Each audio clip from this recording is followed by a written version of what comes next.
Hello दोस्तों, स्वागत है आप सभी का उत्तर प्रदेश राजस्व लेखपाल भर्ती परीक्षा की इस कक्षा में। हम लोग ग्राम्य विकास को लेकर आगे बढ़ रहे थे। जो लेखपाल में ग्रामीण परिवेश है उसकी कुछ क्लासों को पढ़ लिया था। आज उसी क्रम में आगे बढ़ते हैं। तो हमारा जो टॉपिक आज का हो जाएगा वो हो जाएगा राजस्व विभाग। राजस्व विभाग, और जैसा कि आप सभी लोग जानते हैं राजस्व विभाग एक बड़ा टॉपिक है, इसलिए हम इसको कुछ भागों में बांटकर पढ़ रहे थे और 3 भाग हम लोगों ने पढ़ लिए थे। तो राजस्व विभाग का जो आज का भाग हो जाएगा, आज का जो भाग हो जाएगा वो भाग 4 हो जाएगा। ठीक है भाई, राजस्व विभाग भाग 4। और आपको हमने लास्ट क्लास में बता भी दिया था कि आज की क्लास जो है वो बहुत ज़्यादा महत्वपूर्ण होने वाली है, क्योंकि आज हम लेखपाल के बारे में ही सारी चीज़ें पढ़ेंगे। यानी कि आज का जो हमारा टॉपिक होगा वो हो जाएगा लेखपाल एवं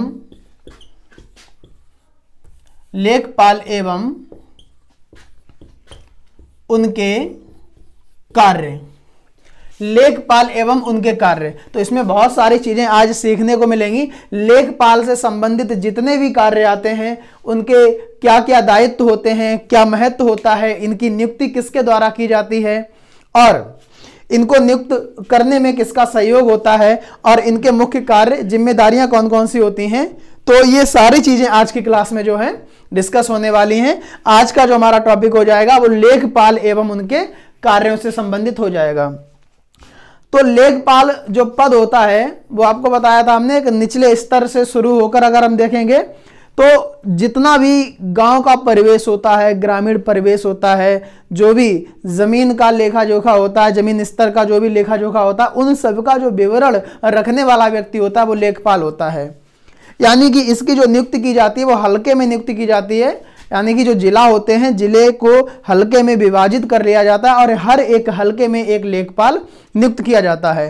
तो राजस्व विभाग का यह एक महत्वपूर्ण अधिकारी होता है और राजस्व संबंधित जो भी विवरण होते हैं, यानी कि हल्के होते हैं या क्षेत्र होते हैं, तो वहां पर पहुंचकर उन सभी का जो भी लेखा जोखा होता है उसको तैयार करने का जो कार्य करेगा वो लेखपाल कार्य करता है। तो हम यहां पर लिखना शुरू करते हैं। देखिए भाई, राजस्व विभाग का यह एक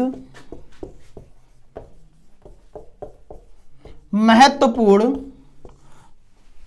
राजस्व विभाग का यह एक महत्वपूर्ण अधिकारी होता है। एक महत्वपूर्ण पद है इसका, ठीक है, महत्वपूर्ण पद है, एक महत्वपूर्ण अधिकारी होता है राजस्व विभाग का। और इसका जो कार्य होगा वो राजस्व संबंधित विवरण, या राजस्व संबंधित विवरण ये कहां से लाता है तो हल्के से लाता है। यानी कि जिले को क्षेत्रों में विभाजित कर दिया जाता है और उन्हीं क्षेत्रों को हल्का कहा जाता है। ठीक है, यह है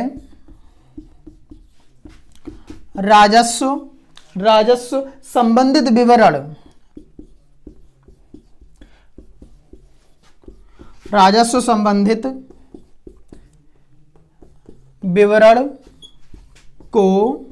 विवरण को हल्के से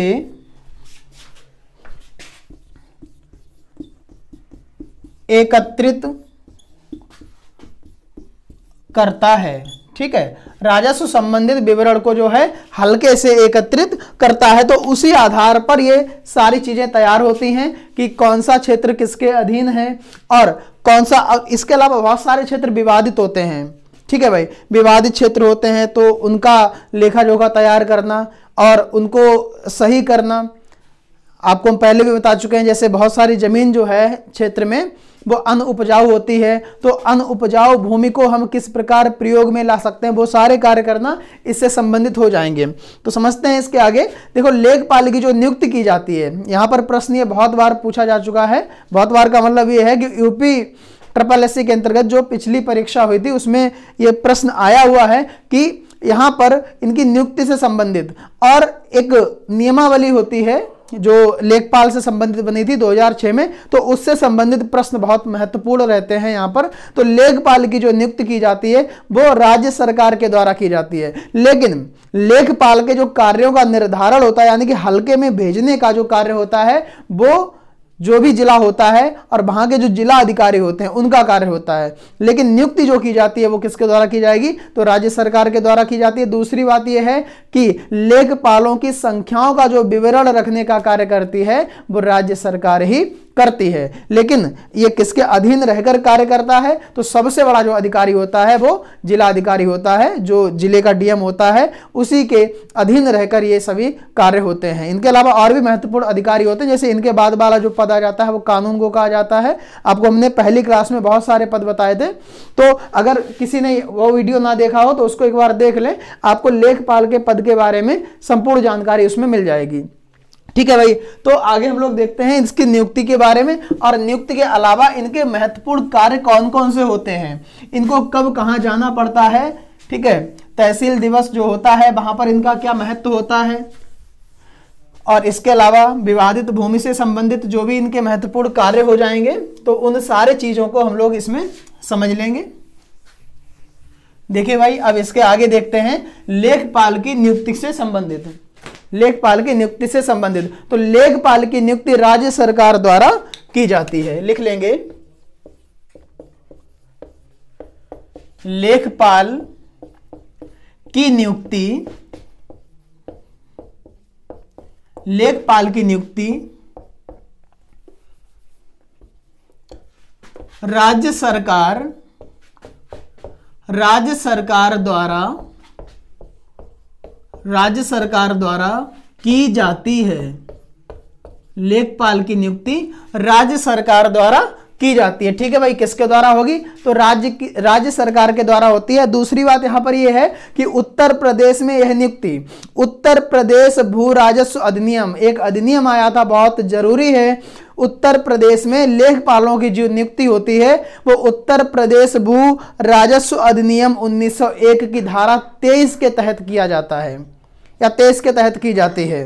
ठीक है, और इनकी संख्या का जो निर्धारण है वो राज्य सरकार ही करती है, लिख लेंगे। उत्तर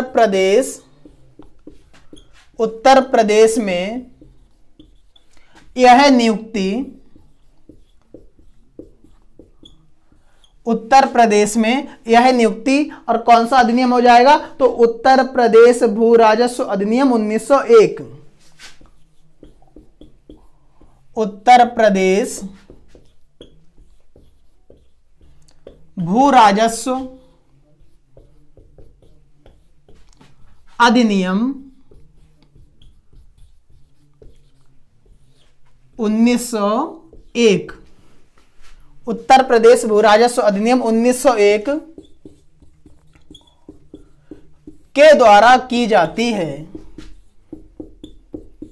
के द्वारा की जाती है। इसके अलावा समझिए, देखिए भाई, इनकी संख्याओं का जो निर्धारण किया जाता है वो राज्य सरकार के द्वारा किया जाता है। इनकी संख्या का निर्धारण राज्य सरकार द्वारा किया जाता है,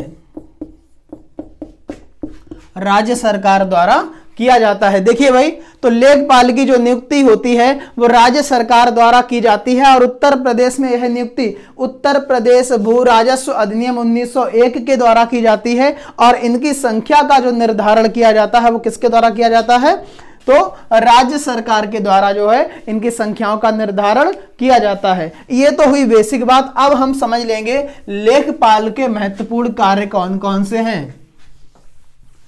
लेखपाल के महत्वपूर्ण कार्य कौन कौन से हैं, तो एक हेडिंग डाल लीजिए, एक हेडिंग लगा लेंगे सभी लोग, हेडिंग लगा लेंगे, लेखपाल के कार्य, लेखपाल के कार्य। देखिए भाई, लेखपाल जिसकी तैयारी कर रहे हैं, हम जो बनने जा रहे हैं, तो आप लोगों को कौन कौन से कार्यों को देखना पड़ेगा, आपके अंदर या आपके अंतर्गत जो है, आपके अंडर में कौन कौन से कार्य जो हैं वो आ जाएंगे। तो उन सभी कार्यों को हम लोग समझ लेंगे। पहली बात, राजस्व संबंधित विवरण, राजस्व संबंधित विवरण एवं उससे प्रमाणित साक्ष्य का प्रबंधन करना। ठीक है भाई, यानी कि जो भी राजस्व संबंधित विवरण, यानी कि जमीन से संबंधित जो विवरण होता है और उससे संबंधित जो भी मैप होता है, जो भी नक्शा होता है, तो उन चीजों को स्पष्ट करना, उनको प्रमाणित करना, उन साक्ष्यों को उपलब्ध कराना, सबसे प्रमुख कार्य यही हो जाएगा लेखपाल का। ठीक है, राजस्व संबंधित विवरण एवं उसको या उससे प्रमाणित साक्ष्य को प्राप्त करना या फिर उनका प्रबंधन करना। देखिए, राजस्व संबंधित विवरण एवं उससे संबंधित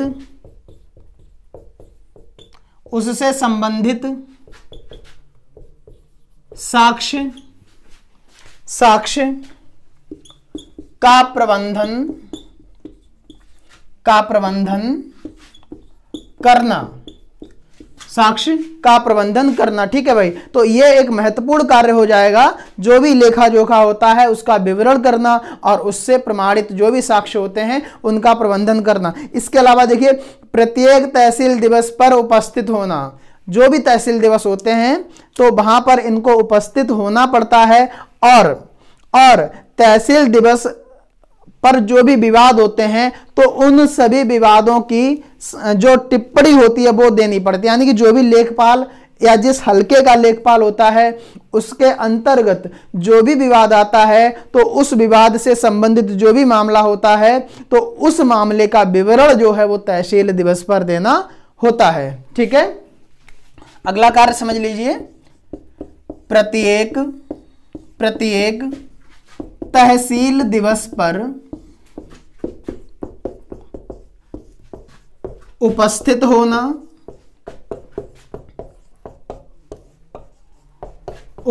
होना एवं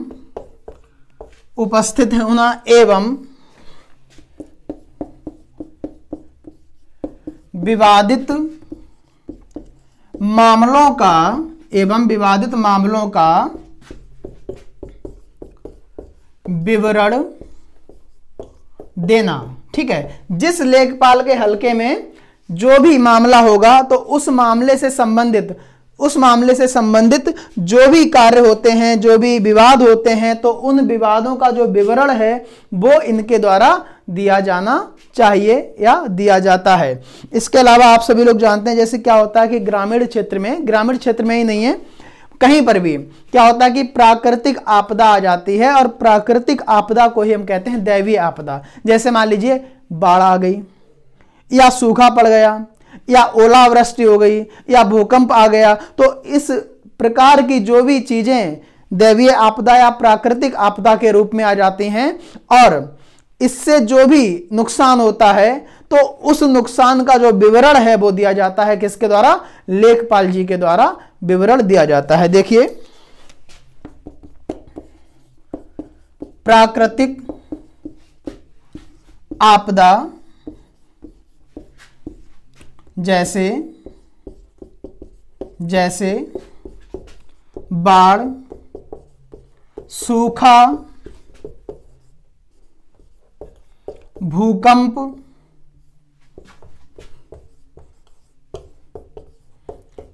ओलावृष्टि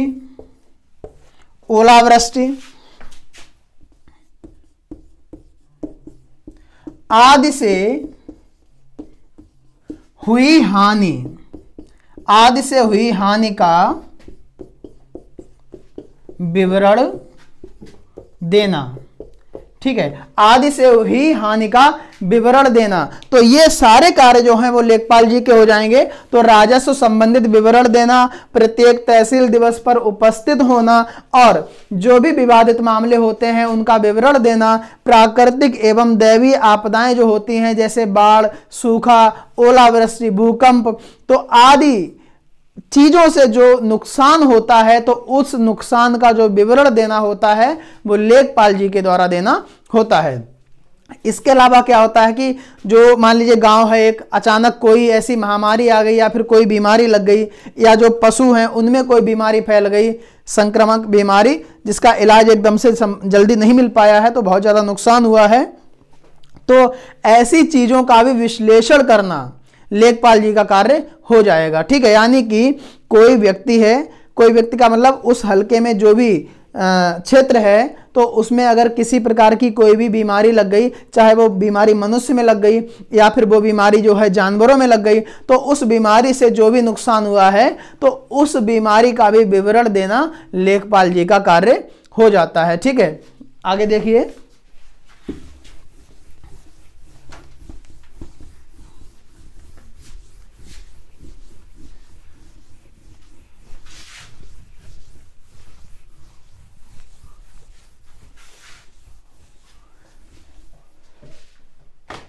देखिए, मैं कार्य को समझेंगे।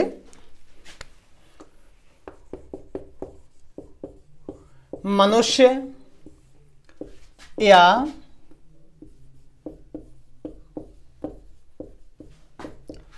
पशुओं में किसी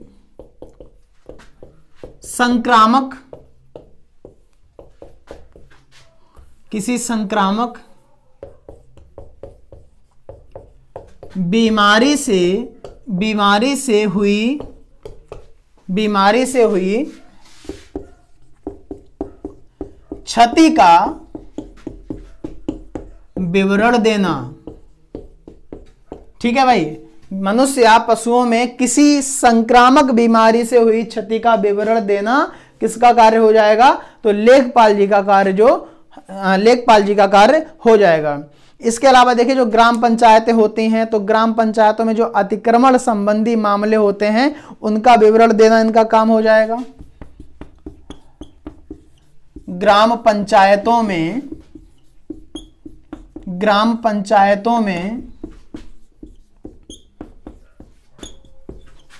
अतिक्रमण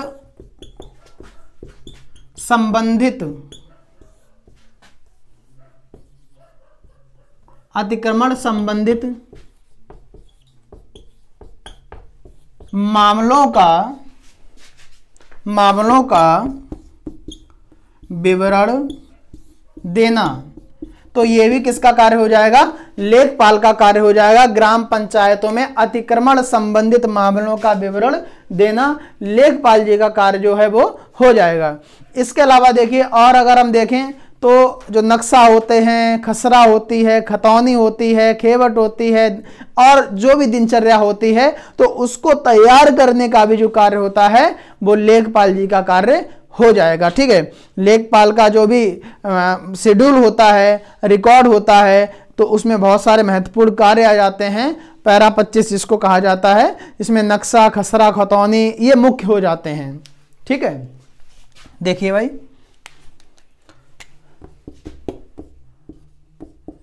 नक्शा, खसरा, खतौनी आदि को तैयार करना, तो ये भी एक मुख्य कार्य किसका हो जाएगा? लेखपाल का जो है मुख्य कार्य हो जाता है, जिसमें नक्शा, खसरा, खतौनी और भी बहुत सारी चीजें आ जाती हैं, लेकिन महत्वपूर्ण अगर हम देखेंगे तो ये हो जाते हैं। ठीक है, तो लेखपाल की जो नियुक्ति होती है वो राज्य सरकार के द्वारा होती है, और आपको यहां पर बता दिया है लेखपाल के मुख्य कार्य कौन कौन से होते हैं, प्रमुख कार्य कौन कौन से होते हैं, तो उनको हम लोगों ने समझ लिया। अब इसके आगे बढ़ते हैं। तो देखिए भाई, अब इसके आगे अगर हम देखेंगे तो बहुत ही महत्वपूर्ण है एक चीज, आप लोग जानते भी होंगे, बहुत सारे लोग जानते होंगे नाम सुना होगा या फिर आपने कहीं ना कहीं प्रश्न भी देखा होगा कि उत्तर प्रदेश लेखपाल नियमावली कब आई थी। तो उससे संबंधित हम लोग बात कर लेंगे। उत्तर प्रदेश लेखपाल नियमावली,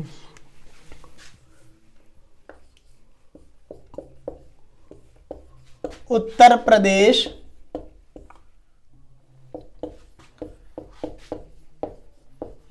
लेखपाल नियमावली, उत्तर प्रदेश लेखपाल नियमावली, और ये कब आई तो 2006। ठीक है, हेडिंग लगा लेंगे इसको, उत्तर प्रदेश लेखपाल नियमावली 2006।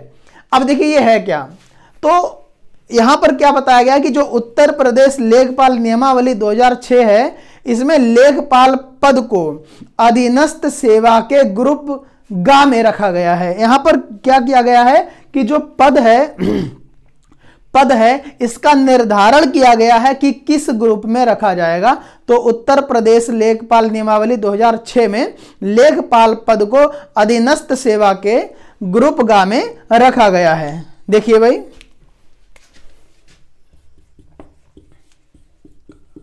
उत्तर प्रदेश लेखपाल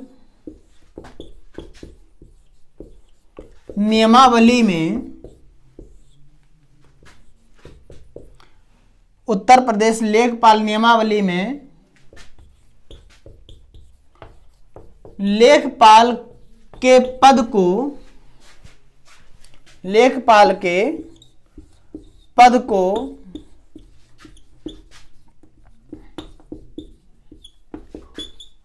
अधीनस्थ सेवा के ग्रुप ग में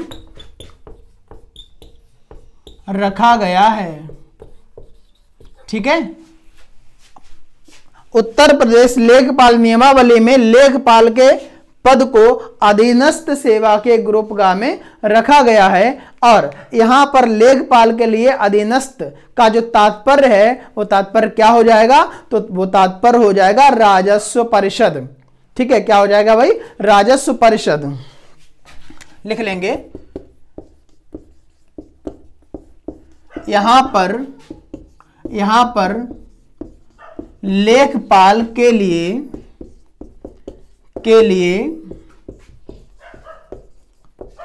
अधीनस्थ सेवा का तात्पर्य, अधीनस्थ सेवा का तात्पर्य क्या हो जाएगा, राजस्व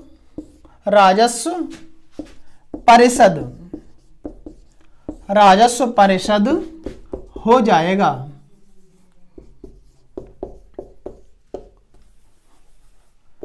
जाएगा। ठीक है, कहने का तात्पर्य यहां पर क्या है, कहने का यहां पर मतलब यह है कि लेखपाल के लिए जो अधीनस्थ सेवा बताई गई है वो अधीनस्थ सेवा किसके अंतर्गत आ जाएगी, तो राजस्व परिषद के अंतर्गत आ जाएगी। यानी कि यहां पर जो अधीनस्थ सेवा का मतलब हो गया है वो क्या हो जाएगा, तो राजस्व परिषद जो है उसका तात्पर्य हो जाएगा। इसके अलावा देखिए क्या होता है कि इस नियमावली के अंतर्गत पदों का सृजन स्थायी अस्थायी सृजित किए जाते हैं, जिनका निर्णय राज्यपाल करता है। कहने का मतलब यह है कि आपके सामने जो यह लिखा हुआ है उत्तर प्रदेश लेखपाल नियमावली, तो इसमें या इसके अंतर्गत जो पदों का सृजन किया जाता है, जो पदों को बनाया जाता है, पदों को सज्जित किया जाता है, उनमें से बहुत सारे पद ऐसे भी होते हैं जो स्थायी पद होते हैं, हमेशा के लिए होते हैं, और बहुत सारे पद ऐसे भी होते हैं जो अस्थायी पद होते हैं।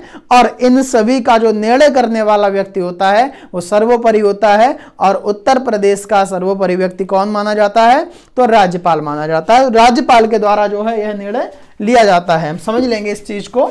देखिए, समझिए इस चीज को। इस नियमावली के अंतर्गत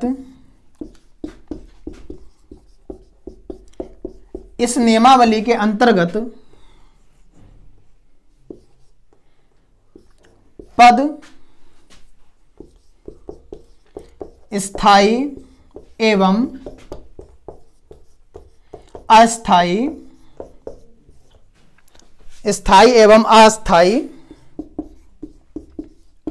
सृजित किए जाते हैं, सृजित किए जाते हैं,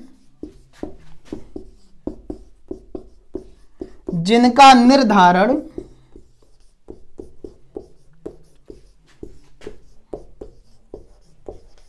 राज्यपाल करते हैं।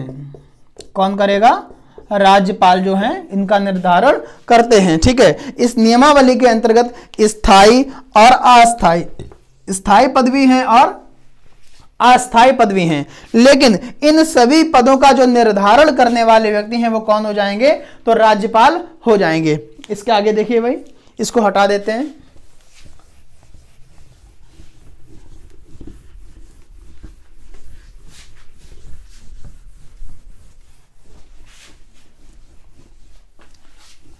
बहुत महत्वपूर्ण है ये जो नियमावली 2006 में बनाई गई थी, इसमें बहुत सारी नई चीजें जोड़ी गई हैं और यहां पर जो मुख्य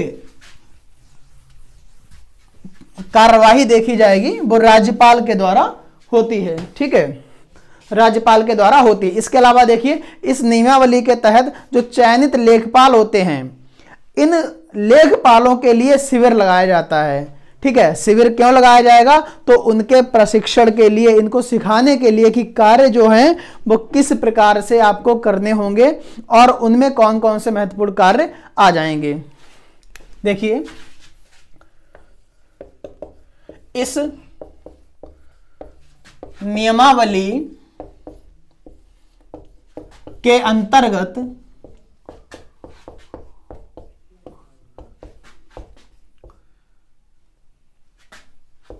चयनित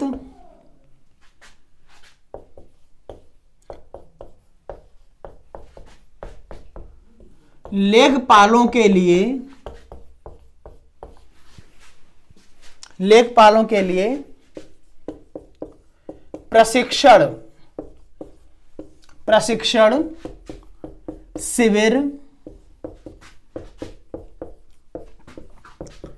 लगाया जाता है।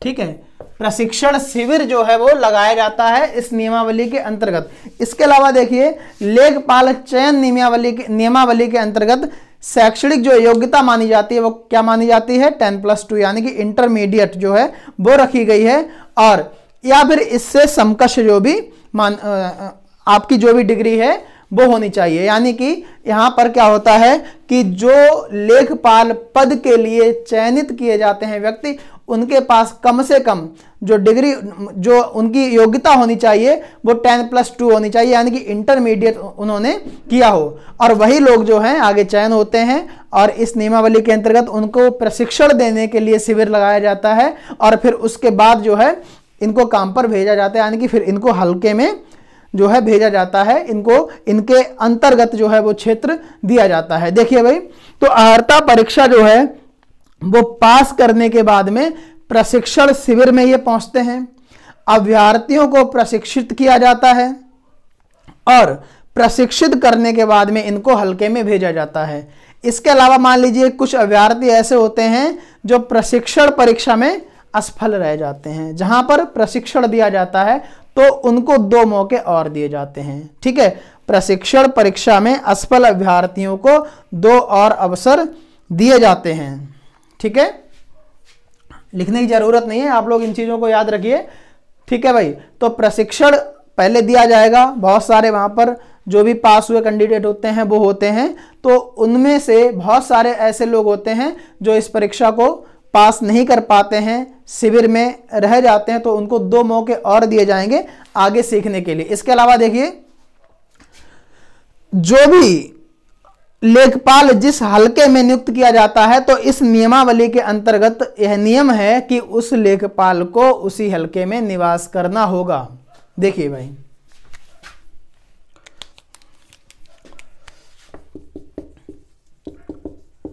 इसके अंतर्गत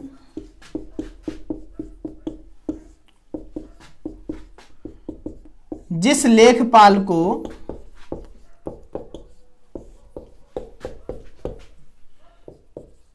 जिस हलके में नियुक्त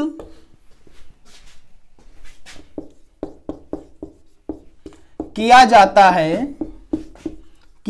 है उसे उसी हलके में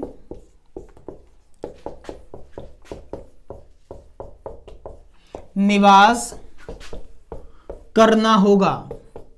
ठीक है, जिस लेखपाल को जो भी हलका दिया जाता है या जिस हलके में जिस लेखपाल को नियुक्त किया जाता है तो उसको उसी हलके में निवास करना होगा। किसी कारणवश मान लीजिए कि वह व्यक्ति वहां पर नहीं रह पा रहा है, बहुत सारे कारण हो सकते हैं, तो किसी भी कारणवश वह व्यक्ति जो है वहां पर अगर नहीं रह पा रहा है तो कारण सहित वह जिस जिले में होगा वहां के जो भी जिला अधिकारी होंगे उनको जो है कारण सहित बताना होगा कि इस कारण से हम नहीं रह पा रहे हैं, और जिला अधिकारी अगर इजाजत दे देते हैं, उनको परमिशन दे देते हैं, तो ही वह उस हलके से बाहर यानी कि अपने किसी भी क्षेत्र में रह सकते हैं। ठीक है भाई, ध्यान दीजिए। हम लोग लिख लेंगे यहां पर इसके या इनके स्थानांतरण एवं हलके से नियुक्त संबंधित निर्देश जो हैं वो कलेक्टर यानी कि जो जिला अधिकारी होते हैं उनके विवेक पर होता है। इनके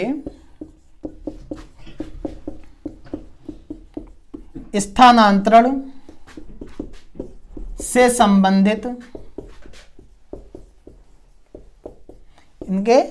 इनके स्थानांतरण से संबंधित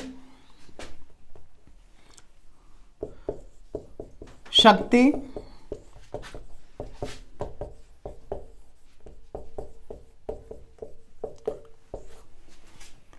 जिला अधिकारी के पास होती है। ठीक है, तो जो जिला अधिकारी होते हैं उनके पास यह शक्ति जो है होती है। अब देखिए, अगर हम बात करें यदि कोई लेखपाल हलके से बाहर रहना चाहता है तो भी वह जानकारी अगर देगा तो किसको देगा, तो जिला अधिकारी को ही देगा, और वहां पर एक लिखित अनुमति मांगेगा, पत्र देगा। ठीक है भाई, तो आज के लिए हम लोग इतना ही रखेंगे। और यहां पर हम लोगों ने आज जो पढ़ा है वो लेखपाल और उनके कार्यों से संबंधित जो भी विवरण था उसको समझ लिया है। इसके अलावा उत्तर प्रदेश नियमावली 2006 जो लागू की गई थी उसके अंतर्गत कौन कौन से कार्य आते हैं, लेखपाल से संबंधित जो भी यहां पर विवरण मिलता है वो हम लोगों ने पढ़ लिया है। और अगली जो क्लास होगी उसमें लेखपाल से संबंधित या राजस्व विभाग से संबंधित जो भी चीजें बची हुई हैं उनको हम लोग आगे कंटिन्यू करेंगे, पढ़ लेंगे अभी जल्दी से जल्दी।